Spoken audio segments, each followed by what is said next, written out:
साथियों, ये सड़क वाली सड़क छाप सरकार, और हम इसे सड़क छाप इसलिए कह रहे हैं क्योंकि जब से ये शासन में आई है तब से छात्र लगातार अपनी अपनी मांगों को लेकर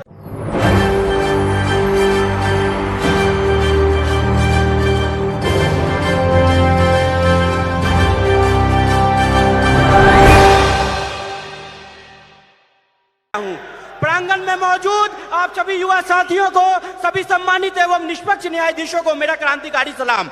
मेरा विषय है छात्र विरोधी नरेंद्र मोदी। साथियों, यह छात्र विरोधी नरेंद्र मोदी सरकार पिछले 10 सालों से लगातार छात्रों के साथ अपनी दमनकारी नीति अपना रही है।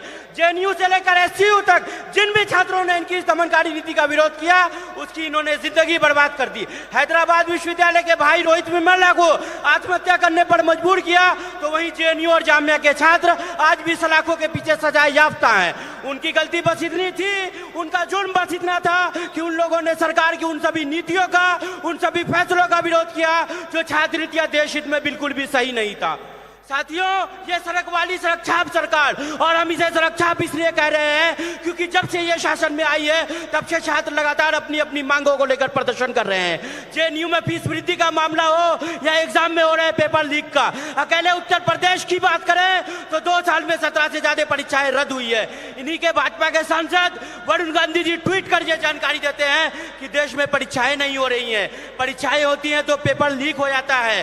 देश में 1.25 करोड़ युवा बेरोजगार घूम रहा है, आखिर देश का छात्र कब तक अपनी धैर्य को बनाए रखेगा। साथियों, यह सरकार अल्पसंख्यक छात्रों को मिलने वाली मानव स्कॉलरशिप पूरी तरह से बंद कर दी, और उनके पीछे इनकी ये मंशा है कि अल्पसंख्यक समुदाय से आने वाले छात्र भविष्य में आला तालीम नहीं हासिल कर सके। ये सरकार लगातार यूनिवर्सिटीज का प्राइवेटाइजेशन कर रही है।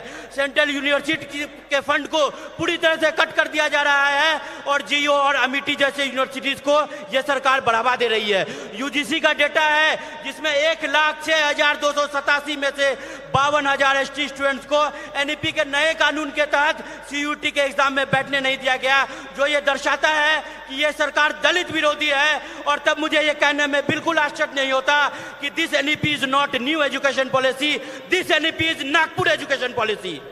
साथियों, यह सरकार हमें पढ़ने नहीं देना चाहती, यह हुकूमत हमें जाहिल और अनपढ़ देखना चाहती है, यह हुकूमत हमें हिंदुस्तान के मुस्तकबिल का हिस्सा नहीं बनने देना चाहती।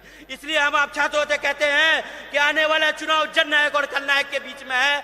फैसला हम जैसे छात्रों के हाथों में है, हमें जननायक को चुनना है या खलनायक को। मैं इस मंच के माध्यम से मोदी जी से पूछता हूं, मोदी जी, देश के छात्रों ने आपको परीक्षा पे चर्चा करने के लिए नहीं, शिक्षा पे चर्चा करने के लिए चुना था। मैं सलाम करता हूं देश की प्रथम महिला प्रधानमंत्री इंदिरा गांधी जी की छात्रवादी दूरदृष्टि सोच को, जब उन्होंने छात्रों की लड़ाई लड़ने के लिए 50 साल पहले एनएसवाई जैसे छात्र संगठन का गठन किया। मुझे याद आता है उनका वो भाषण जब वो कहती हैं कि मेरे खून का एक एक कतरा देश की एकता और अखंडता को मजबूती देगा। उन्होंने कभी भी ये नहीं कहा कि मेरे खून का कतरा राजीव को मजबूती देगा या मेरे खून का कतरा भविष्य में राहुल या कांग्रेस को मजबूती देगा। और तब ये लोग पूछते हैं कि गांधी परिवार ने इस देश के लिए क्या किया। अरे, गांधी परिवार ने अपने खून से सींचा है इस देश की मिट्टी को, इस देश को बनाने के लिए, इस देश को बढ़ाने के लिए, इस देश को संवारने के लिए अपनी जान की कुर्बानी दी है। आखिर में हम बस इतना कहना चाहेंगे, नफरत न जिसमें हो वही परिवेश चाहिए, छात्रों को उनका हक विशेष चाहिए,